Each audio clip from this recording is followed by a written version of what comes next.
ꯃꯌꯥꯝꯕꯨ ꯑꯍꯥꯟꯕꯃꯛꯇꯗ ꯃꯈꯜ ꯃꯊꯦꯜ ꯃꯅꯤꯄꯨꯔ ꯐꯨꯜ ꯁ꯭ꯇꯣꯔꯤ ꯀꯂꯦꯛꯁꯟꯅ ꯃꯌꯥꯝꯕꯨ ꯇꯔꯥꯝꯅ ꯑꯣꯛꯆꯕꯒ ꯂꯣꯏꯅꯅ ꯏꯀꯣꯛ ꯅꯣꯟꯅ ꯈꯨꯔꯨꯝꯖꯔꯤ꯫ ꯉꯁꯤꯁꯨ ꯃꯌꯥꯝꯒꯤ ꯉꯥꯏꯍꯥꯛ ꯄꯣꯊꯥꯅꯕꯒꯤꯗꯃꯛꯇ ꯃꯅꯤꯄꯨꯔꯤ ꯍꯣꯔꯔ ꯁ꯭ꯇꯣꯔꯤ ꯑꯃꯃꯨꯛ ꯄꯨꯗꯨꯅ ꯂꯥꯛꯆꯔꯤ꯫ ꯍꯣꯔꯔ ꯁ꯭ꯇꯣꯔꯤ ꯑꯁꯤꯒꯤ ꯃꯃꯤꯡꯅ ꯂꯩꯀꯥꯏ ꯃꯥꯏꯕꯤ꯫ ꯋꯥꯔꯤ ꯑꯁꯤꯅ ꯍꯤꯡꯂꯤꯕ ꯑꯃꯗꯤ ꯂꯩꯈꯤꯗ꯭ꯔꯕ ꯀꯅꯥꯒꯨꯝꯕꯤ ꯑꯃꯠꯇꯒ ꯃꯔꯤ ꯂꯩꯅꯖꯗꯦ꯫ ꯑꯏꯕꯅ ꯋꯥꯈꯜꯅ ꯁꯥꯒꯠꯆꯔꯒ ꯇꯥꯕꯤꯔꯤꯕꯁꯤꯡꯒꯤ ꯉꯥꯏꯍꯥꯛ ꯄꯣꯊꯥꯅꯕꯒꯤꯗꯃꯛꯇ ꯁꯦꯝꯖꯕ ꯋꯥꯔꯤꯅꯤ꯫ ꯍꯧꯖꯤꯛ ꯃꯌꯥꯝꯗ ꯈꯨꯗꯣꯜ ꯇꯝꯖꯔꯤ ꯃꯅꯤꯄꯨꯔꯤ ꯍꯣꯔꯔ ꯁ꯭ꯇꯣꯔꯤ ꯂꯩꯀꯥꯏ ꯃꯥꯏꯕꯤ꯫ ꯑꯌꯨꯛꯀꯤ ꯃꯇꯝꯅꯤ꯫ ꯁꯣꯅꯣꯂꯇꯥꯗꯣ ꯄꯔꯞ ꯌꯨꯝ ꯑꯃꯗ ꯂꯥꯛꯂꯤ꯫ ꯌꯨꯝ ꯑꯗꯨꯒꯤ ꯊꯣꯡꯒꯥꯜ ꯆꯪꯂꯝꯗꯥꯏꯗ ꯃꯇꯣꯝꯇ ꯈꯟꯖꯩ, ꯑꯩꯅ ꯇꯧꯒꯗꯧꯔꯤꯕꯁꯤꯕꯨ ꯃꯁꯤꯕꯨ ꯆꯨꯝꯂꯤꯕ꯭ꯔꯅꯦ ꯇꯧꯔꯤꯁꯤꯕꯣ? ꯍꯦꯔꯥ, ꯃꯥꯅ ꯉꯝꯕ ꯌꯥꯕ ꯅꯠꯇꯦ꯫ ꯃꯥꯒꯨꯝꯕꯅ ꯑꯩꯉꯣꯟꯗ ꯎꯁꯤꯠ ꯊꯑꯣꯏꯗꯕ ꯇꯧꯕ ꯌꯥꯕ꯭ꯔꯗꯣ? ꯑꯩꯒꯤ ꯆꯥꯛꯂꯨꯛꯇ ꯆꯥꯛꯂꯨꯛ ꯂꯥꯟꯁꯤꯜꯂꯕꯒ ꯁꯥꯗꯅ꯫ ꯑꯁꯨꯝꯅ ꯁꯣꯅꯣꯂꯇꯥ ꯉꯥꯏꯍꯥꯛꯇꯪ ꯋꯥꯈꯜ ꯈꯜꯂꯕ ꯃꯇꯨꯡ ꯀꯣꯟꯊꯣꯡ ꯑꯗꯨꯗ ꯉꯥꯏꯍꯥꯛꯇꯪ ꯂꯦꯞꯂꯝꯂꯒ ꯄꯔꯞ ꯑꯃꯨꯛ ꯆꯪꯁꯤꯜꯂꯛꯏ꯫ ꯍꯧꯖꯤꯛꯇꯤ ꯌꯨꯝ ꯑꯗꯨꯒꯤ ꯁꯨꯃꯥꯡ ꯌꯧꯔꯦ꯫ ꯃꯇꯝ ꯑꯗꯨꯗ ꯁꯣꯅꯣꯂꯇꯥꯅ ꯌꯨꯝꯁꯤꯕꯨ ꯏꯃꯥ ꯑꯃꯥꯏꯕꯤ ꯔꯥꯙꯤꯀꯥ ꯍꯣꯏꯒꯤ ꯌꯨꯝ ꯅꯠꯇꯕ꯭ꯔꯣ? ꯏꯃꯥ ꯑꯃꯥꯏꯕꯤ ꯔꯥꯙꯤꯀꯥꯕꯨ ꯂꯩꯕꯤꯗꯕ꯭ꯔꯣ? ꯍꯟꯖꯤꯜ ꯀꯧꯔꯛꯄ ꯑꯗꯨꯗ ꯇꯥꯔ ꯃꯥꯜꯂꯦ ꯔꯥꯙꯤꯀꯥꯗꯣ ꯃꯄꯥꯟꯗ ꯄꯔꯞ ꯊꯣꯛꯂꯛꯏ꯫ ꯃꯇꯝ ꯑꯗꯨꯗ ꯁꯣꯅꯣꯂꯇꯥ ꯂꯩꯔꯝꯕꯗꯨꯗ ꯔꯥꯙꯤꯀꯥꯅ, ꯑꯍꯩꯃꯥ, ꯀꯅꯥꯅꯣ ꯏꯕꯦꯝꯃꯗꯤ? ꯑꯩꯕꯨ ꯍꯪꯂꯤꯕꯕꯨ ꯀꯔꯤꯒꯤꯅꯣ? ꯃꯇꯝ ꯑꯗꯨꯗ ꯁꯣꯅꯣꯂꯇꯥꯅ, ꯏꯃꯥ ꯑꯃꯥꯏꯕꯤꯕꯨ ꯑꯃꯨꯛꯇꯪ ꯎꯅꯖꯒꯦ, ꯀꯔꯤꯒꯨꯝꯕ ꯑꯃꯇꯪ ꯇꯥꯟꯅꯖꯒꯦ ꯍꯥꯏꯗꯨꯅ ꯂꯥꯛꯆꯔꯤꯕ꯫ ꯂꯥ ꯀꯥꯈꯠꯂꯣ꯫ ꯁꯦ, ꯃꯣꯔꯥꯁꯤꯗ ꯐꯝꯃꯨ꯫ ꯀꯔꯤꯒꯤꯅꯣꯅꯦ ꯅꯪꯕꯨꯅ ꯑꯩꯒ ꯇꯥꯟꯅꯗꯕ ꯌꯥꯗꯕ ꯑꯃ ꯂꯩꯔꯦ ꯍꯥꯏꯔꯤꯕꯗꯨꯕꯣ? ꯁꯨꯝꯗꯧꯕꯅꯤ ꯏꯃꯥ ꯑꯃꯥꯏꯕꯤ꯫ ꯏꯃꯥ ꯑꯃꯥꯏꯕꯤꯁꯤꯕꯨ ꯂꯥꯏ ꯇꯤꯟꯒꯤ ꯑꯣꯏꯕ ꯄꯣꯠ ꯑꯗꯒꯤ ꯄꯣꯠꯁꯦꯝ ꯂꯩꯋꯥ ꯏꯀꯥꯞ ꯇꯦꯡꯀꯥꯞ ꯀꯥꯏꯗꯨꯕꯨ ꯏꯃꯥ ꯑꯃꯥꯏꯕꯤ ꯍꯥꯏꯕꯤꯕ꯭ꯔꯣ? ꯀꯔꯤ ꯋꯥꯅꯣꯅꯦ ꯏꯕꯦꯝꯃ? ꯃꯗꯨꯒꯨꯝꯕꯗꯨ ꯇꯧꯒꯦ ꯍꯥꯏꯗꯅ ꯑꯩꯁꯦ ꯂꯩꯔꯤꯕꯅꯤ꯫ ꯀꯔꯤꯅꯣ ꯅꯪꯒꯤꯁꯤꯗꯤ ꯃꯑꯣꯡ ꯑꯃꯅꯤ? ꯑꯩꯅ ꯁꯨꯝ ꯌꯦꯡꯕꯗ ꯅꯪꯁꯤ ꯂꯣꯛ ꯑꯃꯗ ꯀꯩ ꯑꯅꯤ ꯀꯨꯜꯂꯦ ꯍꯥꯏꯕꯗꯨ ꯇꯧꯔꯦꯅꯦꯍꯦ꯫ ꯏꯃꯥ, ꯑꯣꯟꯊꯣꯛꯅ ꯆꯨꯝꯈ꯭ꯔꯕ ꯖꯥꯠꯅꯤ꯫ ꯑꯩꯒꯤ ꯅꯨꯄꯥꯅꯅꯦ ꯑꯩ ꯅꯨꯄꯤ ꯑꯇꯣꯝꯕꯤ ꯑꯃ ꯄꯨꯁꯤꯜꯂꯛꯂꯕꯩ ꯋꯥꯅꯤꯗ꯫ ꯅꯨꯄꯤ ꯑꯇꯣꯝꯕꯤꯗꯣ ꯀꯃꯥꯏꯅ ꯇꯧꯕꯅꯣ ꯈꯪꯗꯦ, ꯅꯥꯔꯩꯅ ꯃꯔꯣꯝ ꯇꯤꯟꯅꯗ꯭ꯔꯤꯕ, ꯊꯕꯛꯅ ꯃꯔꯣꯝ ꯁꯨꯅꯤꯡꯗ꯭ꯔꯤꯕ, ꯑꯩꯅꯒ ꯐꯤꯁꯤꯃꯇꯪꯅꯦ ꯁꯨꯔꯨꯆꯣꯒ ꯍꯥꯏꯔꯤꯕꯁꯤꯗꯤꯅꯦ ꯑꯃꯨꯛꯇꯣꯏꯕ ꯃꯃꯤꯠ ꯃꯃꯥꯗꯣ ꯁꯨꯡꯇꯣꯛꯇꯅ ꯄꯩꯊꯣꯛꯇꯅ, ꯑꯗꯒꯤꯅꯦ ꯑꯩꯒꯤ ꯅꯨꯄꯥꯗ ꯑꯃꯨꯛ ꯇꯝꯈ꯭ꯔꯅꯤ꯫ ꯃꯗꯨꯒꯤ ꯅꯨꯡꯇꯤ khudingi ꯈꯟꯅꯕꯗꯅꯦ ꯑꯩꯁꯤ ꯀꯣꯛꯁꯦ ꯄꯨꯕ ꯉꯝꯗ꯭ꯔꯕꯅꯤ꯫ ꯑꯗꯣ ꯏꯃꯥ, ꯌꯥꯔꯒꯗꯤ ꯃꯥꯁꯤ ꯍꯥꯠꯇꯣꯛꯄꯔ ꯇꯨꯞꯄꯔ ꯑꯃ… ꯉꯥꯏꯈꯣ ꯅꯪꯒꯤ ꯋꯥꯗꯣ꯫ ꯑꯇꯣꯝꯕꯤꯗꯨꯅ ꯂꯥꯛꯂꯤꯕꯁꯤ ꯀꯌꯥꯝ ꯀꯨꯏꯔꯕ? ꯀꯨꯏꯔꯕ ꯖꯥꯠꯅꯤꯗ ꯏꯃꯥ ꯃꯥꯏꯕꯤ, ꯆꯍꯤ ꯑꯃ ꯈꯔꯕꯨ ꯍꯦꯜꯂꯛꯂꯝꯃꯅꯤ꯫ ꯑꯗꯨꯒ ꯀꯔꯤꯒꯤ ꯍꯧꯖꯤꯛ ꯐꯥꯎꯕ ꯃꯆꯥ ꯌꯥꯎꯗ꯭ꯔꯤꯕꯅꯣ? ꯏꯃꯥ ꯃꯥꯏꯕꯤ, ꯑꯍꯥꯟꯕꯗ ꯁꯣꯏꯈ꯭ꯔꯕꯅꯤ, ꯍꯧꯖꯤꯛ ꯑꯃꯨꯛ ꯌꯥꯝ ꯀꯟꯅ ꯑꯃ ꯇꯧꯔꯤꯕꯅꯤ꯫ ꯃꯁꯥ ꯃꯥꯡꯍꯟꯕꯒꯤ ꯃꯍꯨꯠꯇ ꯃꯥꯒꯤꯗꯨꯗ ꯑꯣꯏꯅ ꯇꯥꯏꯅꯕꯗꯤ ꯀꯔꯤ ꯀꯥꯏ? ꯆꯨꯝꯃꯤꯅꯤ ꯏꯃꯥ, ꯑꯗꯣ ꯑꯩꯅ ꯂꯥꯛꯂꯤꯕꯁꯤꯁꯨ ꯑꯗꯨꯒꯤ ꯃꯇꯥꯡꯗ ꯈꯔ ꯍꯪꯉꯨꯒꯦꯗꯅ ꯂꯥꯛꯆꯔꯤꯕꯅꯤ꯫ ꯅꯪꯅ ꯍꯦꯛ ꯍꯪꯅꯤꯡꯕ ꯈꯨꯗꯤꯡꯃꯛ ꯑꯩꯉꯣꯟꯗ ꯍꯪꯉꯨ, ꯑꯗꯨꯒꯅꯦ ꯄꯩꯁꯥꯗꯤ ꯈꯔ ꯆꯥꯎꯏ, ꯇꯧꯒꯗꯧꯔꯤꯕ ꯊꯕꯛꯇꯣ ꯑꯔꯥꯏꯕ ꯊꯕꯛ ꯅꯠꯇꯦ꯫ ꯏꯃꯥ, ꯑꯗꯨꯒꯤꯗꯤꯅꯦ ꯀꯔꯤꯃꯠꯇ ꯈꯟꯕꯤꯔꯨꯅꯨ, ꯑꯩꯅꯅꯦ ꯏꯃꯥꯅ ꯄꯤꯌꯨ ꯍꯥꯏꯕꯗꯣ ꯄꯤꯖꯒꯗꯧꯔꯤꯕꯅꯤ꯫ ꯅꯠꯇꯦꯅꯦ ꯏꯃꯥ, ꯃꯥꯒꯤ ꯑꯉꯥꯡ ꯑꯗꯨ ꯃꯥꯡꯍꯟꯕꯗ ꯃꯃꯥꯒꯗꯤ ꯌꯥꯎꯈꯤꯔꯣꯏꯗ꯭ꯔꯣ? ꯀꯩꯗꯧꯕꯒꯤ ꯌꯥꯎꯒꯗꯧꯔꯤꯕꯅꯣꯅꯦ? ꯀꯔꯤꯝꯇ ꯇꯧꯔꯣꯏ꯫ ꯈꯔꯕꯨꯗꯤ ꯃꯁꯥꯗꯣ ꯋꯥꯒꯅꯤ, ꯑꯗꯨ ꯌꯦꯡꯁꯤ꯫ ꯑꯗꯨꯗꯤ ꯏꯃꯥ ꯃꯥꯏꯕꯤ, ꯊꯕꯛꯇꯨ ꯊꯤꯟꯊꯔꯕꯤꯒꯅꯨ, ꯉꯁꯤ ꯍꯌꯦꯡ ꯍꯦꯛꯇ ꯑꯃ ꯍꯧꯕꯤꯔꯣ꯫ ꯍꯣꯏ, ꯊꯕꯛꯇꯣ ꯍꯧꯖꯤꯛ ꯍꯦꯛꯇ ꯍꯧꯔꯕꯁꯨ ꯀꯔꯤꯁꯨ ꯀꯥꯏꯗꯦ꯫ ꯑꯗꯨꯗ ꯀꯩꯗꯧꯔꯒꯦ ꯏꯃꯥ ꯃꯥꯏꯕꯤ? ꯊꯕꯛ ꯑꯃ ꯇꯧꯕꯁꯤ ꯍꯥꯏꯕꯁꯤꯃꯛꯇꯕꯨ ꯄꯩꯁꯥ ꯍꯥꯟꯅ ꯗꯔꯀꯥꯔ ꯑꯗꯨꯃ ꯑꯣꯏ ꯍꯥꯏꯔꯤꯕ꯫ ꯂꯥꯏ ꯈꯨꯔꯨꯝꯕꯗ ꯆꯪꯒꯗꯕ ꯄꯣꯠꯂꯝ ꯆꯩꯔꯝꯁꯤꯡ ꯂꯩꯒꯗꯧꯔꯤꯕꯅꯤꯗꯣ꯫ ꯏꯃꯥ ꯃꯥꯏꯕꯤ, ꯏꯃꯥꯅ ꯍꯥꯏꯔꯤꯕꯗꯣ ꯑꯩ ꯚꯥꯞ ꯇꯥꯖꯔꯦ꯫ ꯑꯍꯥꯟꯕꯒꯤ ꯑꯣꯏꯅꯅꯦ 5,000 ꯄꯥꯏꯕꯤꯍꯧꯔꯣ꯫ ꯁꯤꯕꯨ ꯂꯩꯔꯕꯗꯤ ꯌꯥꯔꯅꯤꯗ꯫ ꯑꯗꯣ ꯍꯌꯦꯡ ꯑꯋꯥꯠꯄ ꯈꯔꯗꯣ ꯍꯥꯞꯄꯨꯔꯈꯣ, ꯍꯣꯔꯦꯟ ꯅꯨꯃꯤꯗꯥꯡꯗꯤ ꯅꯪ ꯀꯨꯝꯍꯩ ꯐꯖꯕ ꯑꯃ ꯌꯦꯡꯍꯜꯂꯒꯦ꯫ ꯑꯗꯣ ꯏꯃꯥ ꯃꯥꯏꯕꯤ, ꯀꯌꯥ ꯍꯥꯞꯄꯨ ꯍꯥꯏꯔꯤꯕꯅꯣ? ꯀꯌꯥꯕꯨꯗꯤ ꯍꯥꯞꯄꯨꯅꯦꯒꯤꯅꯦ, 15 ꯍꯥꯞꯄꯨꯑꯣ ꯀꯩꯅꯣ꯫ ꯂꯤꯁꯤꯡ ꯀꯨꯟ ꯂꯧꯒꯦ ꯍꯥꯏꯔꯤꯅ ꯊꯕꯛꯁꯤꯒꯤ ꯍꯥꯏ ꯇꯧꯒꯗꯧꯔꯤꯕ ꯊꯕꯛ ꯑꯁꯦ ꯃꯁꯥ ꯈꯪꯒꯗꯕ ꯅꯠꯇꯦ ꯑꯗꯨꯒꯤꯁꯨ ꯃꯊꯛꯇꯅꯦ ꯀꯅꯥꯃꯠꯇ ꯋꯥꯔꯥꯕꯤꯔꯤ ꯆꯤꯡꯅꯔꯣꯏꯗꯧꯔꯤꯕꯅꯤ ꯅꯪꯅ ꯃꯤ ꯅꯦꯛꯂꯒꯅꯦ ꯃꯤꯗꯨ ꯐꯨꯔꯨꯕ ꯆꯩꯔꯨꯕ ꯃꯦꯠꯈꯥꯏꯔꯨꯕ ꯃꯇꯝꯗꯅꯦ ꯑꯃꯨꯛꯇꯣꯏꯕ ꯖꯦꯜ ꯌꯧꯕ ꯌꯥꯔꯤꯕꯅꯤꯅꯦ ꯅꯪꯕꯣ ꯑꯗꯨꯕꯨꯗꯤ ꯆꯨꯝꯃꯤ ꯏꯃꯥ ꯃꯥꯏꯕꯤ ꯇꯣ ꯑꯗꯨꯅꯤ ꯀꯔꯤ ꯈꯜꯂꯤꯕ ꯑꯁ ꯐꯔꯦꯁꯤ ꯏꯃꯥ ꯃꯥꯏꯕꯤ ꯃꯁꯤꯗꯅꯦ ꯃꯔꯩ ꯌꯦꯠꯅꯒꯨꯝꯁꯤ ꯑꯩꯒꯤꯗꯤꯅꯦ ꯊꯕꯛꯇꯣ ꯃꯥꯏ ꯄꯥꯛꯂꯒ ꯂꯣꯏꯔꯦ ꯄꯩꯁꯥꯁꯤ ꯁꯨꯔꯕ ꯑꯝꯇ ꯌꯦꯡꯕꯤꯌꯨ ꯁꯨꯔꯝꯕꯅꯤꯗ ꯍꯥꯏ ꯑꯗꯨꯒ ꯅꯪꯅ ꯍꯌꯦꯡ ꯂꯥꯛꯄ ꯃꯇꯝꯗꯗꯤꯅꯦ ꯌꯦꯟꯕꯤ ꯑꯃꯨꯕꯤꯒꯤꯅꯦ ꯌꯦꯔꯨꯝ ꯑꯃ ꯄꯨꯔꯛꯎ ꯑꯗꯨꯒ ꯅꯪꯅ ꯍꯥꯏꯔꯤꯕ ꯅꯨꯄꯤꯗꯣ ꯃꯗꯨꯒꯤ ꯁꯝ ꯈꯔꯒ ꯄꯨꯔꯛꯎ ꯏꯃꯥ ꯃꯥꯏꯕꯤ ꯁꯝꯗꯨꯗꯤ ꯀꯃꯥꯏꯅ ꯍꯥꯏꯔꯒ ꯂꯧꯔꯨꯗꯣꯏꯅꯣ ꯃꯥꯒ ꯑꯩꯒꯗꯤ ꯀꯧꯁꯨ ꯀꯧꯅꯗꯦ ꯍꯥꯏ ꯑꯄꯪꯕꯤ ꯀꯩꯗꯧꯕꯒꯤ ꯀꯧꯅꯗ꯭ꯔꯤꯕꯅꯣꯅꯦ ꯑꯁꯤꯗꯒꯤꯗꯤꯅꯦ ꯗ꯭ꯔꯣ ꯇꯧꯁꯟꯒꯗꯕꯅꯤ ꯑꯗꯨꯗꯨꯒꯅꯦ ꯏꯅꯥꯎ ꯍꯥꯏꯗꯅꯅꯦ ꯃꯥꯒꯤ ꯁꯦꯕꯥꯒ ꯌꯥꯝ ꯇꯧꯁꯜꯂꯨ ꯂꯨꯅ ꯆꯟꯅ ꯇꯧꯕ ꯁꯥꯎ ꯑꯗꯨ ꯑꯣꯏꯔꯕꯗꯤ ꯀꯔꯤꯒꯨꯝꯕ ꯑꯃ ꯃꯉꯣꯟꯗ ꯍꯣꯗꯅꯥ ꯊꯣꯛꯂꯛꯄꯗ ꯅꯪꯉꯣꯟꯗ ꯆꯤꯡꯅꯔꯣꯏꯗꯣꯔꯤꯕꯅꯤ ꯏꯕꯦꯝꯃ ꯆꯨꯝꯃꯤꯅꯦ ꯏꯃꯥ ꯃꯥꯏꯕꯤ ꯆꯨꯝꯕꯅꯤ ꯑꯗꯨꯒꯅꯦ ꯃꯥꯒꯤ ꯃꯁꯝ ꯂꯧꯕ ꯍꯥꯏꯕꯗꯤ ꯂꯥꯏꯈ꯭ꯔꯦ ꯃꯤꯑꯣꯏꯕ ꯍꯥꯏꯕꯁꯤ ꯁꯝꯁꯤ ꯍꯥꯠꯄ ꯈꯨꯗꯤꯡꯒꯤꯅꯦ ꯁꯝꯅꯥꯝ ꯇꯧꯔꯁꯨ ꯑꯗꯨꯝ ꯌꯥꯎꯔꯛꯂꯗꯕꯅꯤ ꯁꯝꯆꯦꯠꯇ ꯑꯗꯨꯒꯅꯦ ꯅꯨꯄꯤꯗꯤꯅꯦ ꯃꯅꯥꯝ ꯇꯩꯌꯦ ꯃꯔꯤ ꯃꯉꯥ ꯑꯗꯨꯝ ꯌꯥꯎꯔꯛꯂꯗꯧꯅꯤ ꯑꯗꯨꯅꯅꯦ ꯃꯗꯨꯗ ꯌꯥꯎꯔꯛꯄ ꯁꯝꯆꯦꯠꯇ ꯌꯥꯎꯔꯛꯄ ꯁꯝꯗꯣ ꯃꯗꯨ ꯈꯔ ꯍꯦꯛ ꯄꯨꯔꯒ ꯂꯥꯛꯎ ꯑꯩ ꯌꯦꯟꯕꯤ ꯑꯃꯨꯕꯤꯒꯤ ꯌꯦꯔꯨꯝ ꯍꯥꯏꯕꯗꯨꯁꯨ ꯀꯥꯎꯅꯤ ꯍꯣꯏ ꯏꯃꯥ ꯃꯥꯏꯕꯤ ꯑꯗꯨꯗꯤ ꯑꯩ ꯑꯃꯨꯛ ꯆꯠꯂꯒꯦ ꯍꯣꯏ ꯌꯧꯔꯣ ꯁꯣꯅꯣꯂꯇꯥꯗꯣ ꯔꯥꯙꯤꯀꯥꯅ ꯍꯥꯏꯔꯤꯕ ꯄꯣꯠꯂꯝ ꯆꯩꯔꯝꯁꯤꯡ ꯑꯗꯨ ꯍꯌꯦꯡꯒꯤ ꯅꯨꯃꯤꯠꯇ ꯄꯣꯔꯛꯀꯦ ꯍꯥꯏꯔꯝꯂꯒ ꯄꯔꯞ ꯊꯣꯛꯂꯛꯏ ꯍꯣꯔꯦꯟ ꯅꯨꯃꯤꯗꯥꯡꯗꯤ ꯅꯨꯡꯉꯥꯏꯔꯕ ꯀꯨꯝꯍꯩ ꯑꯃ ꯌꯦꯡꯍꯟꯒꯦ ꯍꯥꯏꯔꯤꯕꯗꯨ ꯀꯔꯤ ꯇꯧꯔꯛꯀꯗꯧꯔꯤꯕꯖꯥꯠꯅꯣ ꯈꯜꯂꯨꯕꯗ ꯁꯣꯅꯣꯂꯤꯇꯥꯗꯣ ꯃꯍꯥꯛ ꯅꯨꯃꯤꯠ ꯇꯥꯅꯤꯡꯕꯅ ꯃꯁꯥꯗꯣ ꯃꯔꯦꯡ ꯆꯠꯂꯤ ꯅꯨꯃꯤꯠ ꯍꯦꯛ ꯇꯥꯕꯒ ꯃꯍꯥꯛ ꯆꯥꯛ ꯉꯟꯇꯥ ꯊꯣꯡꯗꯣꯛꯇꯨꯅ ꯁꯣꯅꯣꯂꯇꯥꯅ ꯃꯍꯥꯛꯀꯤ ꯂꯣꯟꯅꯕꯤ ꯑꯣꯏꯔꯤꯕ ꯅꯨꯄꯤ ꯑꯇꯣꯝꯕꯤ ꯑꯗꯨꯕꯨ ꯂꯨꯅ ꯆꯥꯟꯅ ꯇꯧꯕ ꯁꯥꯕ ꯑꯣꯏꯅ ꯆꯥꯛ ꯆꯥꯊꯣꯛꯂꯁꯤ ꯍꯥꯏꯔꯒꯦ ꯈꯜꯂꯤ ꯑꯗꯨꯝꯅ ꯅꯨꯡꯗꯥꯡ ꯇꯧꯒꯗꯕ ꯊꯕꯛ ꯊꯧꯔꯝꯁꯤꯡ ꯐꯖꯅ ꯅꯥꯟꯅ ꯁꯤꯟꯗꯣꯛꯂꯕ ꯃꯇꯨꯡꯗ ꯃꯌꯨꯝꯂꯣꯝꯗ ꯆꯪꯁꯤꯜꯂꯛꯂꯤ ꯃꯇꯝ ꯑꯗꯨꯗ ꯁꯣꯅꯣꯂꯇꯥꯒꯤ ꯃꯄꯨꯔꯣꯏꯕ ꯍꯦꯝꯕꯅ ꯍꯥꯏ ꯅꯠꯇꯦ ꯀꯗꯥꯏ ꯆꯠꯂꯨꯔꯤꯕꯅꯣꯕ ꯅꯪꯕꯣ ꯅꯠꯇꯦꯅꯤ ꯁꯣꯝꯗꯅ ꯃꯔꯣꯜ ꯑꯃ ꯍꯥꯏ ꯑꯩ ꯋꯥ ꯍꯥꯏꯒꯤꯕꯅ ꯇꯥꯎ ꯉꯁꯤꯗꯤꯅꯦ ꯑꯩ ꯊꯕꯛ ꯑꯔꯨꯕ ꯑꯃ ꯆꯠꯀꯗꯧꯔꯤꯕ ꯂꯩ ꯑꯗꯨꯅ ꯅꯕꯥꯅꯤ ꯈꯛꯇꯃꯛ ꯉꯥꯏꯍꯧꯒꯗꯧꯔꯤꯕꯅꯤ ꯑꯉꯥꯡꯁꯤꯡꯗꯤ ꯊꯥꯔꯨ ꯌꯥꯄꯣꯠꯇꯦ ꯅꯣꯏ ꯒ꯭ꯌꯥꯟ ꯇꯥꯎꯀꯣ ꯅꯣꯏꯒꯤ ꯍꯧꯅꯕꯤ ꯃꯔꯩ ꯄꯪꯌꯦꯠꯇ ꯌꯦꯠꯄꯤꯗꯣ ꯑꯃꯨꯛ ꯇꯧꯔꯒ ꯂꯩꯔꯝꯅꯤ ꯍꯣ ꯆꯠꯇꯧꯗꯣ ꯆꯠꯄꯤꯔꯨꯔꯣ ꯏꯅꯥꯎ ꯅꯨꯄꯤꯒꯤꯗꯤꯅꯦ ꯑꯩꯅ ꯊꯣꯛꯄ ꯁꯦꯟꯅꯍꯧꯒꯦ ꯐꯔꯦ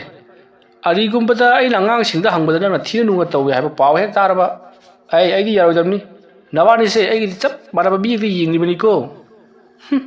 ꯆꯞ ꯃꯥꯟꯅꯕ ꯃꯤꯌꯦꯡꯗ ꯌꯦꯡꯉꯤ ꯀꯥꯏꯗꯅ ꯑꯩꯁꯨ ꯍꯧꯖꯤꯛ ꯅꯨꯄꯥ ꯑꯃ ꯄꯨꯁꯤꯜꯂꯛꯂꯒꯅꯦ ꯆꯞ ꯃꯥꯟꯅꯕ ꯃꯤꯌꯦꯡꯗ ꯌꯦꯡꯉꯦ ꯍꯥꯏꯔꯕꯗꯤ ꯃꯈꯣꯏ ꯇꯥꯃꯣꯕꯨ ꯍꯣꯏ ꯍꯥꯏꯒꯗꯧꯔꯤꯕ꯭ꯔꯣ ꯑꯩꯉꯣꯟꯗ ꯑꯃꯨꯛ ꯑꯣꯟꯁꯤꯜꯂꯤ ꯂꯩꯍꯧꯔꯝꯃꯨ ꯍꯦꯝꯕꯗꯣ ꯒꯥꯔꯤ ꯊꯧꯗꯨꯅ ꯊꯣꯛꯈ꯭ꯔꯤ ꯍꯦꯝꯕ ꯍꯣꯏꯒꯤ ꯏꯃꯨꯡꯁꯦ ꯄꯩꯁꯥ ꯅꯨꯡꯁꯥ ꯈꯔ ꯑꯗꯨꯃꯛ ꯄꯥꯏ ꯍꯦꯝꯕ ꯁꯔꯀꯥꯔꯒꯤ ꯑꯆꯧꯕ ꯊꯕꯛ ꯇꯧꯔꯤꯕꯅꯤ ꯃꯁꯤꯒꯤ ꯃꯇꯨꯡ ꯁꯣꯅꯣꯂꯤꯇꯥꯗꯣ ꯄꯔꯞ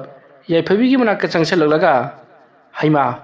ꯅꯪꯗꯤ ꯅꯁꯥ ꯅꯨꯡꯉꯥꯏꯇꯦ ꯍꯥꯏꯔꯒ ꯑꯗꯨꯗ ꯋꯥꯏ ꯇꯩꯗꯅ ꯑꯃꯨꯛ ꯂꯩꯔꯕ꯭ꯔꯣ ꯏꯆꯦ ꯁꯨꯝ ꯂꯣꯏꯁꯤꯜꯂꯝꯃꯤꯕꯖꯥꯠꯅꯤ ꯍꯣ ꯌꯥꯔꯦꯁꯤ ꯑꯩ ꯂꯣꯏꯁꯤꯟꯕꯤꯔꯒꯦ ꯅꯪꯒꯤꯅꯦ ꯄꯣꯊꯥꯐꯝ ꯊꯣꯛꯄꯗꯣ ꯑꯗꯨꯝ ꯄꯣꯊꯥꯎ ꯅꯥꯟꯊꯨꯗꯅꯒ ꯅꯪ ꯕꯦꯔꯥ ꯀꯥꯅꯤꯁꯦ ꯁꯣꯅꯣꯂꯤꯇꯥꯒꯤ ꯉꯁꯤ ꯇꯧꯔꯛꯂꯤꯕ ꯃꯑꯣꯡ ꯑꯁꯤꯗ ꯌꯥꯏꯐꯕꯤꯗꯨ ꯉꯛꯆꯔꯤ ꯃꯇꯣꯝꯇ ꯈꯜꯂꯤ ꯀꯔꯤꯅꯣꯅꯦ ꯇꯧꯔꯤꯁꯤꯕꯣ ꯑꯩꯈꯣꯏ ꯏꯆꯦꯁꯤꯕꯨ ꯉꯁꯤꯁꯤꯕꯨ ꯀꯅꯥꯒ ꯑꯣꯛꯅꯔꯛꯂꯕꯖꯥꯠꯅꯣ ꯂꯥꯏ ꯇꯤꯟꯒ ꯑꯣꯛꯅꯔꯕ ꯖꯥꯠꯂꯥ ꯋꯥꯈꯜ ꯈꯜꯂꯒ ꯂꯩꯔꯤꯉꯩ ꯁꯣꯅꯣꯂꯤꯇꯥꯅ ꯍꯥꯏ ꯌꯥꯏꯐꯕꯤ ꯀꯔꯤ ꯏꯟꯁꯥꯡ ꯆꯥꯅꯤꯡꯉꯤ ꯏꯆꯦꯗ ꯍꯦꯛꯇ ꯍꯥꯏꯌꯨ ꯅꯪꯅ ꯆꯥꯅꯤꯡꯕꯗꯣ ꯑꯩ ꯊꯣꯡꯒꯗꯧꯔꯤꯕꯅꯤ ꯌꯥꯏꯐꯕꯤꯗꯣ ꯉꯛꯏ ꯆꯥꯛ ꯏꯟꯁꯥꯡ ꯊꯣꯡ ꯊꯥꯛꯄꯗꯒ ꯃꯥꯅꯒ ꯍꯨꯒ ꯍꯥꯞꯆꯤꯟꯒꯗꯧꯔꯤꯕ ꯖꯥꯠꯂꯥ ꯍꯥꯏꯗꯨꯅ ꯃꯁꯤꯗꯒꯤꯗꯤ ꯌꯥꯏꯐꯕꯤꯅ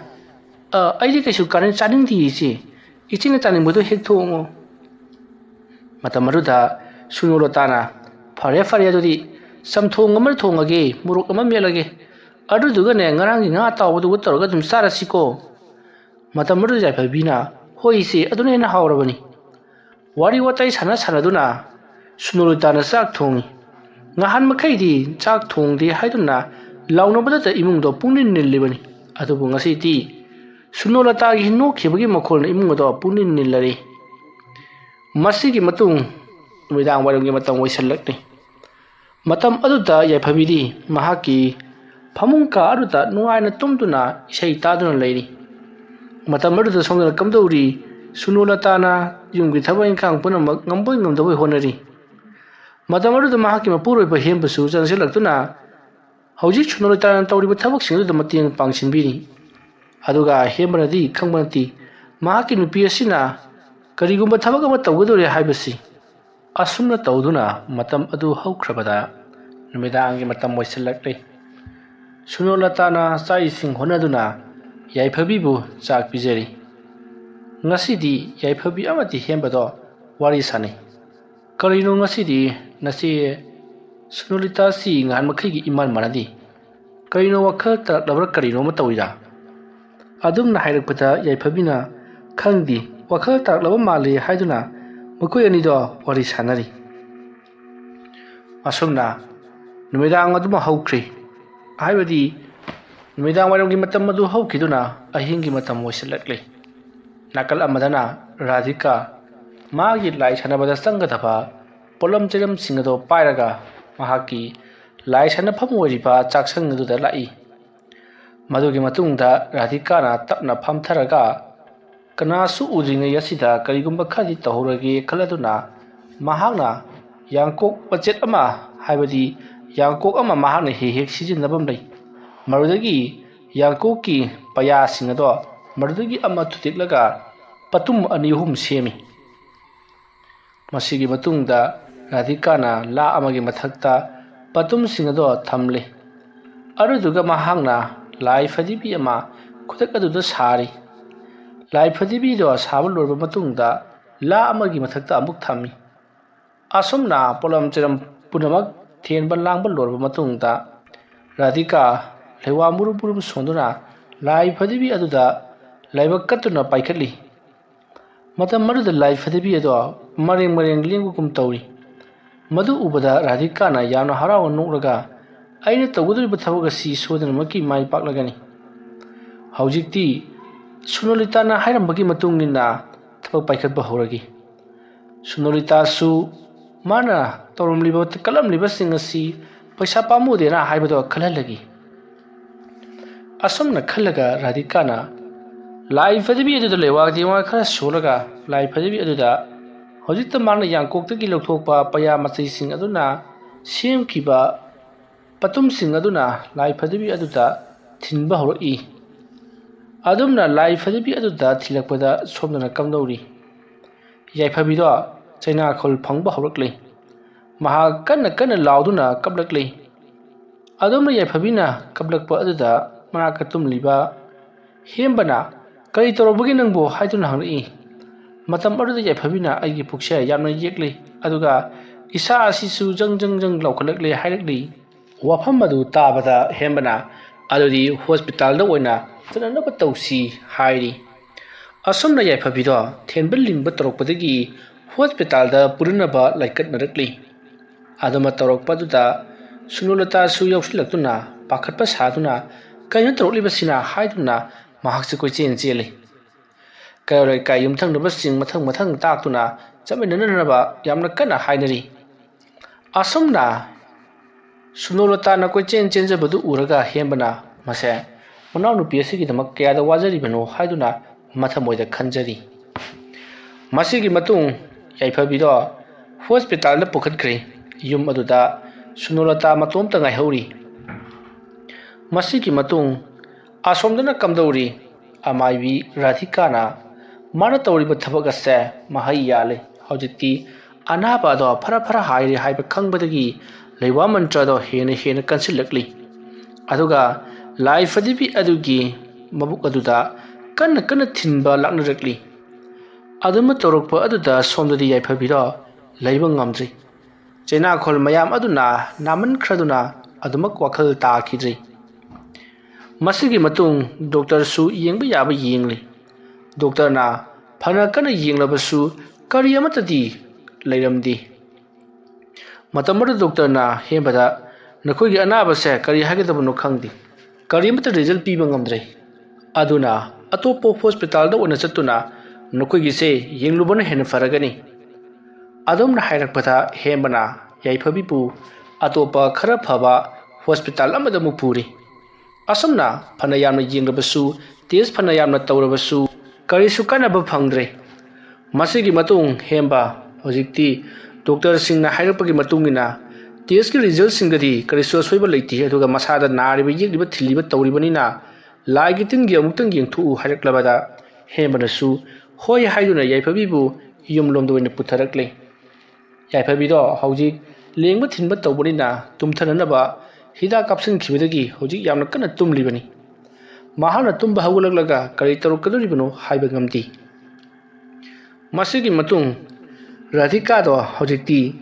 अनाबदो लक्नबा याबा लक्नरबा मतुंगदा महाक्सु लाइ सनरिबदो लोइसलनबा मतुंग इमुंगदा चंख्रि मतमसी अहिंगी मतम लोइखिदुना नोंगालमदागी मतम यौसलक्लबनी मसिगी मतुंग हौजिकति युमदा अमुक पुदरक्लबदा सुनुलताना यामना पाखतपा सादुना करम तौरे करी हाइरक्ले फरबरा हाइदुना हंगी मरुदा हेंबना खंग्द्रि डॉक्टर नसु मकोइना टेस्ट तौबा मतमदा करिसु असोइबा लेतिदि हाइरई अदुगा मानदी थिनबा लेंबा तौवेना हाइरि खंग्द्रि लाइ तिनगी मरमदा अमुक्तंग येंथुक्तबा यारारोय अदुमना हाइरकपदा सुनुलतादो स्वाइ हेक लावी मतम अदुदा सुनुलताना ngai khuda mana gyan tar laganda kamai to buno pharabro da uptang hangkisi ta ta ba su pharoi asum na haina raduna haujikti yai phabido wakhal lakpa ngai ri nong ngapung ngapum torokpa duai da yai phabido wakhal laklei mahara wakhal lakpa matam da sunolata na khara pharabra nangbu haiduna hangi matam da yai phabina hoi khara phari kaisu tawdri hairi matam maruda hemana is ngahaktangi nangi mawongdudi akhodi pakhalurabani maruda yaifabina aisu ngahaktang marudadi sida sidagadaba malurabani asam na wari sanaribado somda sunulatana tabada khoida onthunga sawatkhre masigi matung hawidi kaisu tawdrabanina ngahanga pothanara si haiduna sunulatadi magi kala chatkhre matam maruda hembana nachi ase pasaidagi ama mukchen panang wajarabani asumna hairakpada yaifabina hoi haiduna khumi masigi matung matam madu hokiduna mathangi nongalak sunulata thabaga masalibani haiduna laikai yenbi amubigi yerum koithi thi phanglaklaba aduda yamna sectionna poraktuna thami mahaki big manungda hapsalaga thamkhrabani aduga sunulata do yaifabigi manaka changaklaga nangbu khara pharabro se samnaga si ipha phare hatok si se haduna samchet na hatok piri matam maruta yaifabina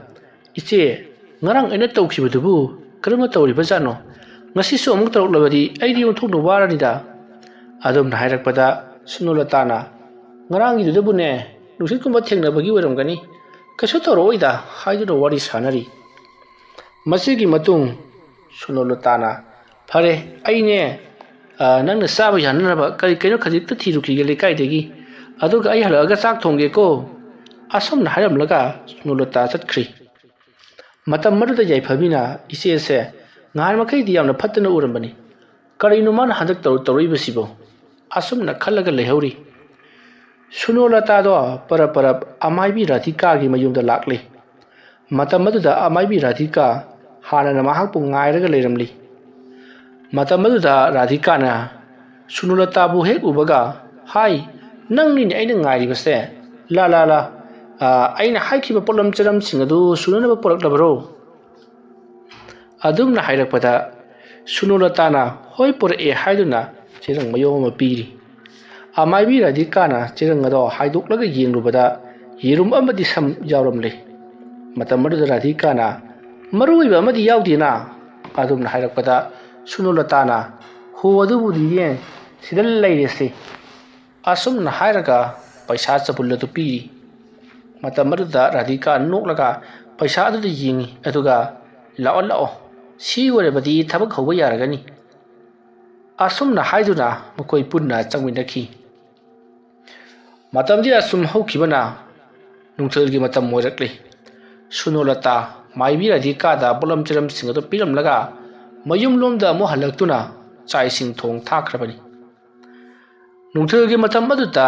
ꯌꯥꯏꯐꯕꯤ ꯍꯥꯏꯕꯗꯤ ꯁꯨꯅꯣꯂꯇꯥꯒꯤ ꯂꯣꯟꯅꯕꯤ ꯅꯨꯄꯤ ꯑꯇꯣꯝꯕꯤ ꯑꯣꯏꯔꯤꯕꯤ ꯌꯥꯏꯐꯕꯤꯗꯣ ꯅꯨꯡꯊꯤꯜ ꯉꯥꯏꯍꯥꯛ ꯇꯨꯝꯂꯨꯕꯗ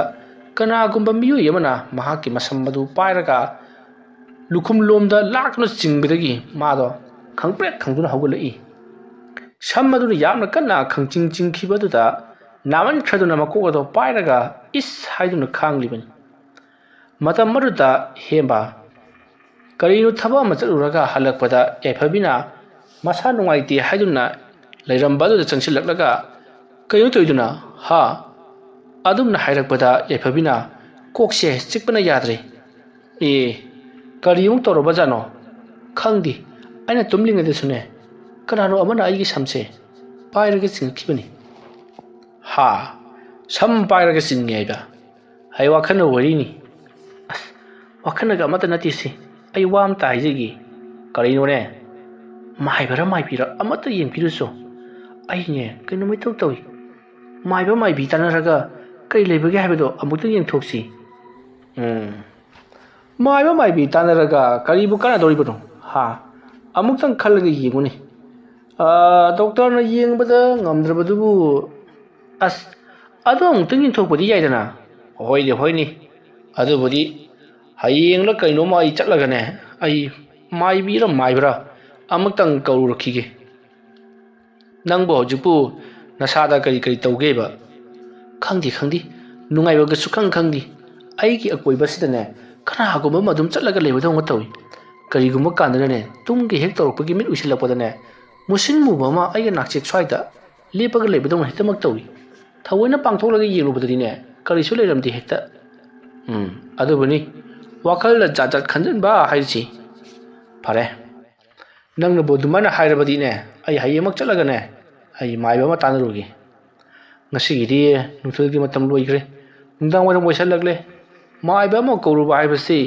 ꯍꯧꯖꯤꯛꯇꯤ ꯌꯥꯔꯔꯣꯏ ꯑꯗꯨꯅ ꯍꯌꯦꯡ ꯑꯣꯏꯅ ꯑꯌꯨꯛ ꯉꯟꯇꯥ ꯆꯠꯂꯒꯦꯀꯣ꯫ ꯑꯗꯨꯝꯅ ꯍꯥꯏꯅꯔꯗꯨꯅ ꯌꯥꯏꯐꯕꯤ ꯑꯃꯗꯤ ꯍꯦꯝꯕ ꯋꯥꯔꯤ ꯋꯥꯇꯥꯏ ꯀꯌꯥ ꯁꯥꯟꯅꯔꯤ꯫ ꯁꯣꯝꯗꯅ ꯀꯝꯗꯧꯔꯤ ꯁꯨꯅꯣꯂꯇꯥꯗꯣ ꯃꯈꯣꯏꯗꯨ ꯄ꯭ꯔꯣꯛ ꯄ꯭ꯔꯣꯛ ꯆꯥꯛꯂꯦ ꯃꯔꯝꯗꯤ ꯌꯥꯏꯐꯕꯤꯒ ꯍꯦꯝꯕꯒ ꯃꯇꯝ ꯑꯌꯥꯝꯕꯗ ꯂꯩꯃꯤꯟꯅꯕ ꯑꯁꯤꯗꯅꯤ꯫ ꯃꯁꯤꯒꯤ ꯃꯇꯨꯡ ꯁꯨꯅꯣꯂꯇꯥꯅ ꯔꯥꯙꯤꯀꯥꯒꯤ ꯃꯅꯥꯛꯇ ꯆꯠꯂꯒ ꯌꯥꯏꯐꯕꯤꯁꯦ ꯂꯣꯏꯁꯤꯟꯈ꯭ꯔꯣ ꯍꯥꯏꯔꯒꯦ ꯍꯥꯏꯗꯨꯅ ꯄꯨꯛꯅꯤꯡꯗ ꯆꯞ ꯌꯨꯡꯅ ꯂꯦꯞꯈ꯭ꯔꯦ꯫ ꯃꯇꯝ ꯑꯗꯨ ꯍꯧꯈ꯭ꯔꯦ ꯅꯨꯃꯤꯗꯥꯡꯒꯤ ꯃꯇꯝ ꯑꯣꯏꯔꯛꯂꯦ꯫ ꯅꯨꯃꯤꯗꯥꯡꯗꯣ ꯁꯨꯅꯣꯂꯇꯥ ꯋꯥꯈꯜ ꯅꯨꯡꯉꯥꯏꯇ ꯆꯥꯛ ꯊꯣꯡꯂꯤ꯫ ꯑꯃꯥꯏꯕꯤ ꯔꯥꯙꯤꯀꯥꯅ ꯉꯁꯤꯁꯦ ꯀꯔꯤ ꯇꯧꯔꯛꯀꯗꯧꯔꯤꯕꯅꯣ ꯈꯜꯂꯨꯕꯗ ꯃꯁꯥꯗꯣ ꯈꯪꯅꯤꯡꯅ ꯂꯥꯡꯇꯛꯅꯔꯤ꯫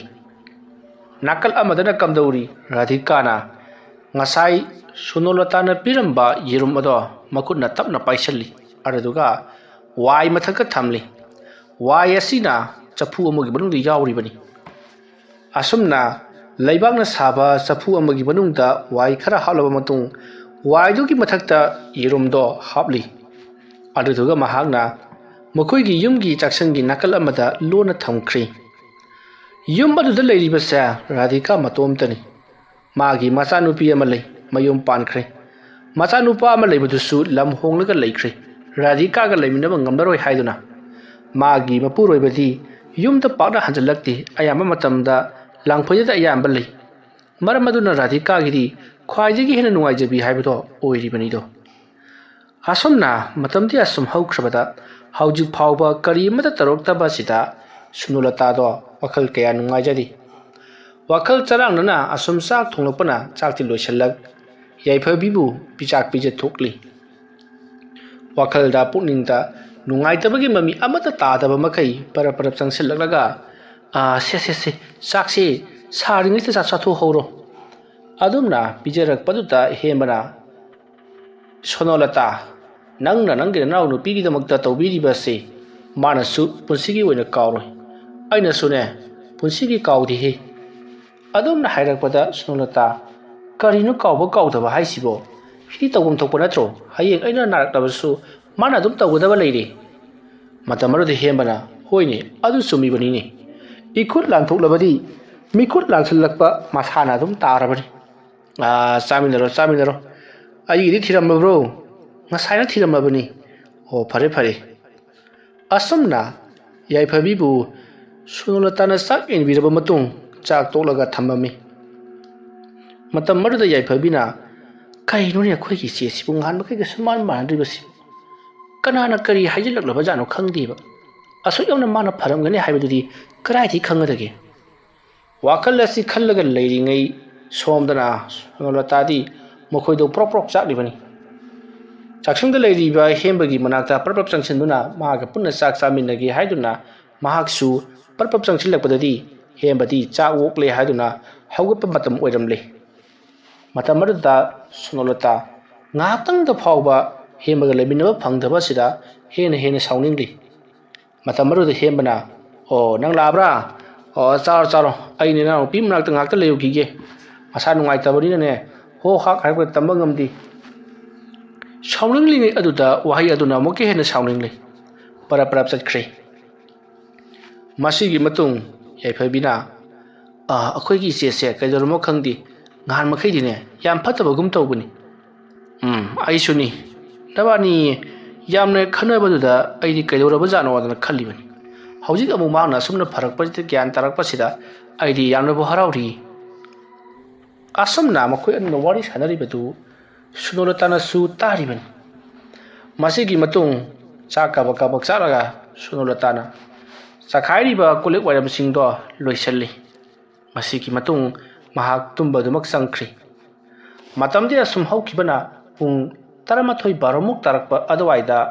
radhika ngasai de sem sarakibado hauyukta da loiri matam maduda radhika na si mangaidana aina sariba sarang machasi masi yareda masi hojekti ahing nongai gi matam oirak labanina thabak haurage khangani asukna khallaga radhikana ngasai mahana loksilluba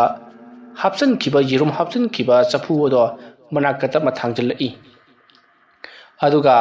maitana musinbunna sugairaga saithoklaga thamliba laimai adugi mathakta chapu odo thami madugi matungda chapu adugi manungda mahakna kari no khara lewa sonduna hapsan kibada chapu odo mai brung hauraklei adumna mai haurakpa aduda chapu adugi mandu yawribi yirumado korong chen bahuri adumna chelakpa aduda radhikana nuklaga chelu nangdi porok chakunu chelu adumna hek tawkibaga somdana yaifabido magi babukado chakpa haurakle aduga masa punamose lengba thinba tawbada natana haifam khangtaba awaba kaya mayoknari sor holabasu sor phungkatpa amadi mana tawribase karino haiba gyan tadaba makai wakal mangi tawrakli ngarangdagi ngasi namukena sathina masa do wari magi unsa do maina sakpagi mawongda ngangsilakli adumna torokpaduda yaifabina kanna lauduna kaplakli yaifabina kapakpa aduda hemba yamna pakhana kaidore haiduna yenglubadadi yaifabido mamai mami ngangsillaga ai chakle ai sare haiduna tharo oduna leiramle tawriba sibu ubada hembana kaino tawriba sibu ngarangsu tawrai ngasi sumuk tawribasina ngasi su doctor nanga moidoriba jala adom na hairakpada yaifabina doctor nanga wada mandi yamathuna maiba ama kaururo hairakli wafamadu tabada sunulatana hoine maiba ama kaugesu kaubiruro adom na hairakpada hembana kanagi maibano ina kaudisibo adom na hairakpada sunalitana akhoi ki lekaida amaibi radhikana ama leiribaduri mangonda ko he yenghallo hoire nangna haiba sumine ai amuktang kaurukige hai nananu pise khara senaramu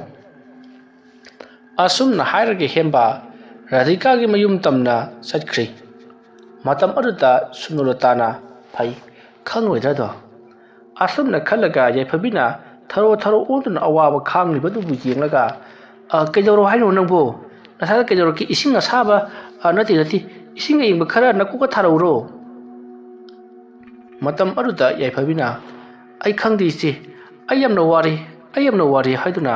masado puba thangma ngamdraba chaina khol mayam ma phangmedagi yamna kana lauduna kapli yaifabina kap lawbagi khonjalado tabada yumlon keronaba sing kedonaba yarobagi haiduna chensin narakli ngarang desu karino ma tawri haiduna chensin nari banina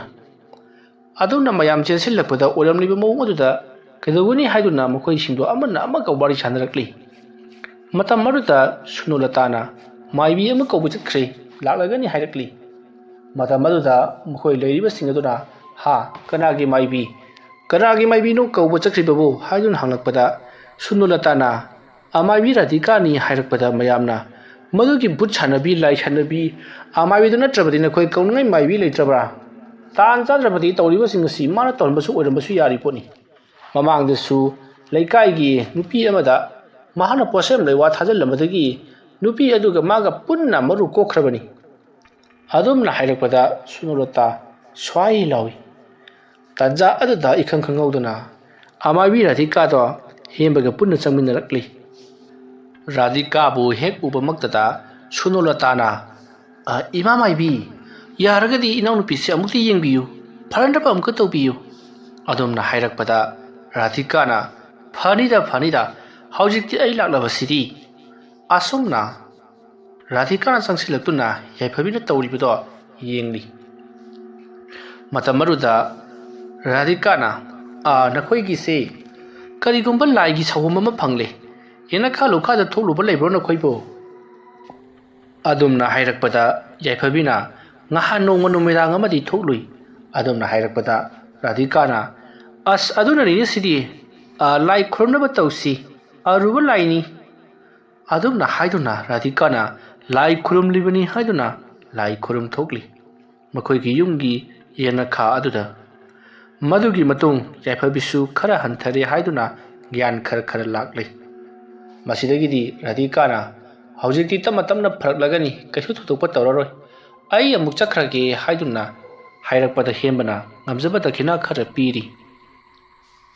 ꯑꯁꯨꯝꯅ ꯔꯥꯙꯤꯀꯥꯗꯣ ꯆꯠꯈ꯭ꯔꯕꯗ ꯁꯨꯅꯣꯂꯇꯥꯅ ꯃꯇꯣꯝꯇ ꯈꯟꯖꯩ, ꯍꯦꯟꯖꯟꯅꯕ ꯇꯧꯈꯤ ꯈꯟꯗ꯭ꯔꯒ ꯀꯔꯤꯒꯤꯅꯣ ꯃꯥꯅ ꯐꯍꯜꯂꯝꯂꯤꯕꯁꯤꯕꯣ? ꯐꯩ, ꯍꯌꯦꯡ ꯑꯌꯨꯛ ꯆꯠꯂꯒ ꯊꯕꯛ ꯇꯧꯈꯤ ꯈꯪꯒꯅꯤ꯫ ꯑꯗꯨꯝꯅ ꯋꯥꯈꯜ ꯈꯜꯂꯒ ꯂꯩꯔꯤꯉꯩ ꯌꯥꯏꯐꯕꯤꯗꯣ ꯌꯥꯝꯅ ꯀꯟꯅ ꯏꯃꯥꯎ ꯍꯥꯏꯅ ꯂꯥꯎꯔꯛꯈꯤ꯫ ꯃꯌꯥꯝꯅ ꯀꯩꯗꯧꯔꯦ ꯍꯥꯏꯗꯨꯅ ꯍꯪꯂꯨꯕꯗ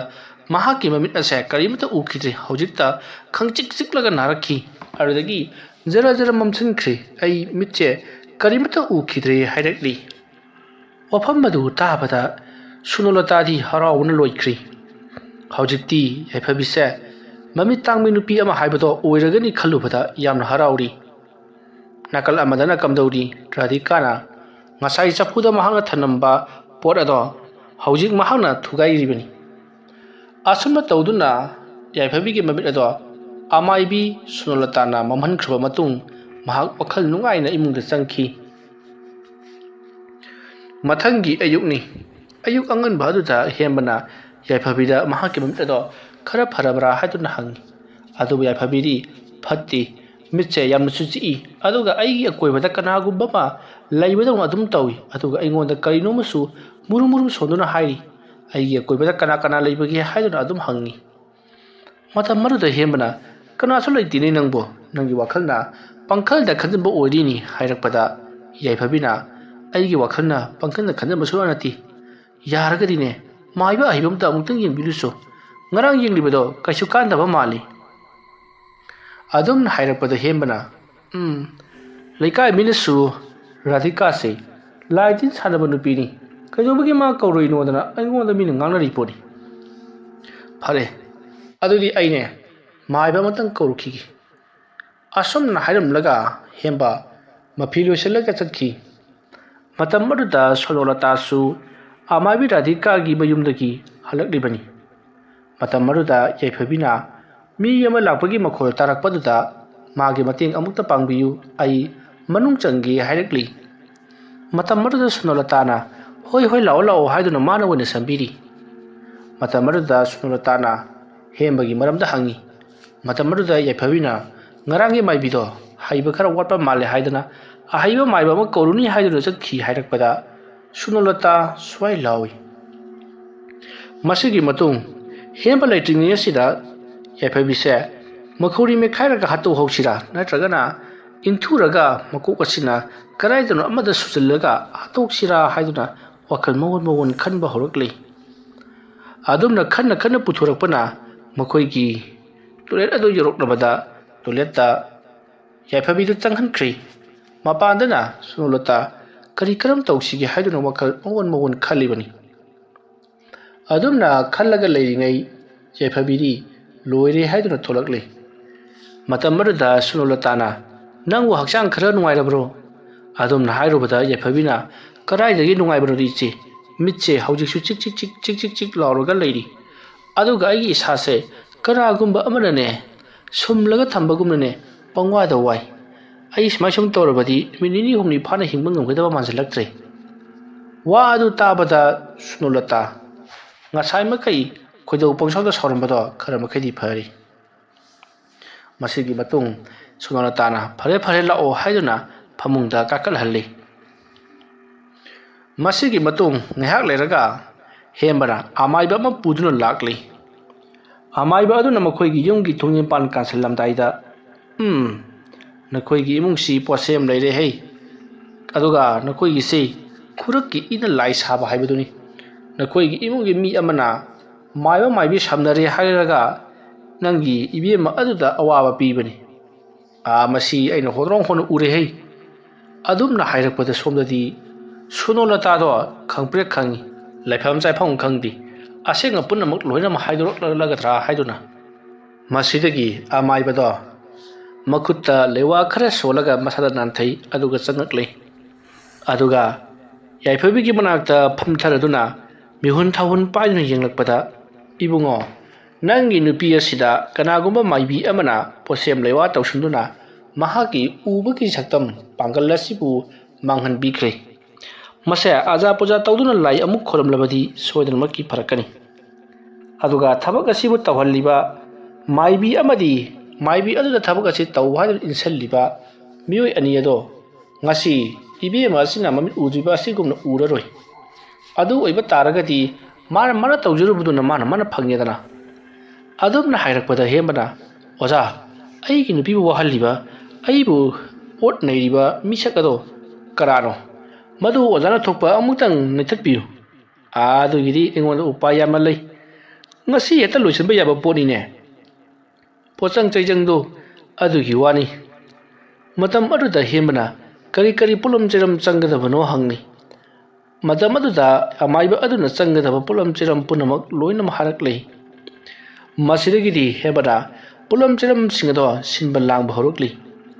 tawriba sida sunolatadi pakapana loiri karigumbada radhika na maithiduna amaiba aduna ngomkhiba thoklabadi radhika sumit uraroi aduga sunalita mahaksu mamit uraroi sunolata makhoi ani mamit urabadi ilai laina makhoi ani tawliba ngaktani haibase khangduna lekai tanthokhi gadoribani masi punamak khanjalubada sunolata di leiba ngamsilaktai nakala madana amaiba aduna leiwa mantra kaya sonduna laigi damakta porakliba polam cheram punimak do yamna kanna mathang mafam sana menduna thamduna laitainaba horoklibani mathamaruda amaiba aduna lai khurumlakba aduda yaifabigi masada karinoma tawba horokli magi masadagi karigumba ma thokibagumna tayang ta soiri asama tawduna amaiba aduna yaifabibu mapung phana phalam labada amaiba aduna hairakli sidagidi nangi nupi asibu mahan takanana bohona riba miyoi singado tapna mamit uraktaroi aduga masa singdo tapna sontharak lagani adumna hairakpada somda sunolata di pakapada loiri aduga somda amaiba aduna tawriba singadusu amaibi radhika na loina makhangli uribani magidi masang thukjana na bale wa mantra haibani na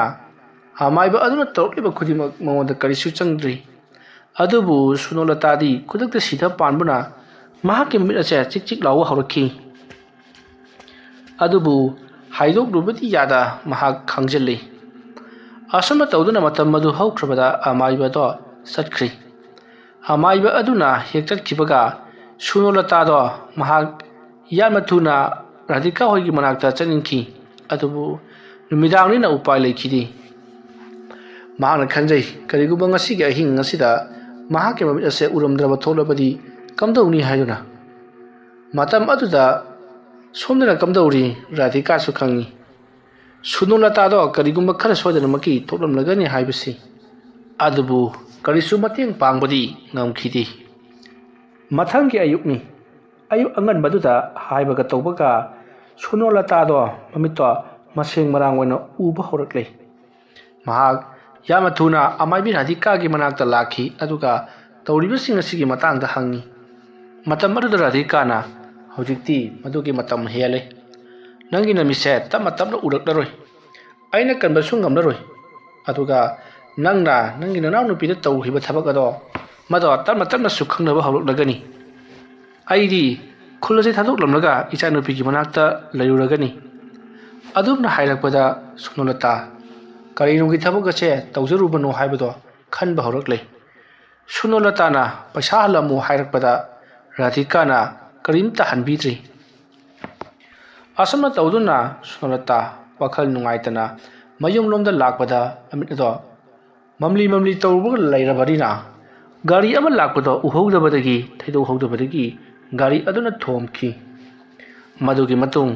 ꯁꯨꯅꯣꯂꯇꯥꯗꯣ ꯃꯃꯤꯠ ꯇꯥꯡꯕꯤ ꯍꯥꯏꯕꯗꯨ ꯑꯣꯏꯈ꯭ꯔꯦ꯫ ꯒꯥꯔꯤꯅ ꯊꯣꯝꯕꯒꯤ ꯇꯥꯡꯕꯗꯤ ꯅꯠꯇꯦ, ꯃꯥꯒꯤ ꯍꯥꯟꯅꯒꯤ ꯃꯤꯉꯣꯟꯗ ꯇꯧꯔꯨꯕ ꯐꯠꯇꯕ ꯑꯗꯨꯅ ꯃꯉꯣꯟꯗꯁꯨ ꯍꯟꯖꯤꯜꯂꯛꯈꯤꯕꯅꯤ꯫ ꯑꯗꯨꯕꯨ ꯒꯥꯔꯤ ꯑꯦꯛꯁꯤꯗꯦꯟ ꯑꯗꯨꯅ ꯎꯈꯤꯗꯕꯅꯤ ꯍꯥꯏꯕꯁꯦ ꯁꯤꯗ ꯑꯣꯏꯅ ꯈꯟꯅꯈꯤ꯫ ꯑꯁꯨꯝꯅ ꯃꯤꯒꯤ ꯃꯥꯡꯅꯅꯕ ꯇꯧꯔꯨꯔꯕ ꯁꯨꯅꯣꯂꯇꯥ ꯍꯧꯖꯤꯛꯇꯤ ꯃꯁꯥ ꯑꯣꯏꯅ ꯃꯥꯡꯗꯨꯅ ꯃꯁꯥ ꯑꯣꯏꯅ ꯑꯋꯥꯕ ꯅꯪꯗꯨꯅ ꯃꯍꯥꯛꯀꯤ ꯄꯨꯟꯁꯤꯗꯣ ꯀꯞꯅ ꯋꯥꯅ ꯂꯦꯟꯈꯤ꯫ ꯑꯗꯨꯕꯨ ꯃꯔꯥꯜ ꯂꯩꯆꯤꯜ ꯂꯩꯖꯗꯕ ꯌꯥꯏꯐꯕꯤꯅꯗꯤ ꯁꯨꯅꯣꯂꯇꯥꯒꯤ ꯃꯇꯦꯡ ꯑꯃꯝꯕ ꯃꯇꯦꯡ ꯄꯥꯡꯃꯤꯟꯅꯗꯨꯅ ꯏꯪꯅ ꯆꯤꯛꯅꯕꯨꯗꯤ ꯂꯩꯈꯤ꯫ ꯋꯥꯔꯤ ꯑꯁꯤ ꯃꯇꯥꯡ ꯑꯁ꯭ꯋꯥꯏꯗ ꯂꯣꯏꯁꯤꯟꯖꯔꯤ꯫ ꯑꯩꯅ ꯋꯥꯔꯤ ꯑꯁꯤ ꯄꯥꯊꯣꯛꯆꯔꯛꯄ ꯃꯇꯝꯗ ꯁꯣꯏꯈꯤ ꯂꯥꯟꯈꯤꯕ ꯌꯥꯎꯔꯕꯁꯨ ꯇꯥꯕꯤꯔꯤꯕꯁꯤꯡꯅ ꯄꯨꯛꯆꯦꯜ ꯆꯥꯎꯅ ꯉꯥꯛꯄꯤꯒꯅꯤ꯫ ꯃꯌꯥꯝꯕꯨ ꯑꯔꯣꯏꯕꯗ ꯑꯃꯨꯛꯀ ꯍꯟꯅ ꯈꯨꯔꯨꯝꯖꯔꯤ꯫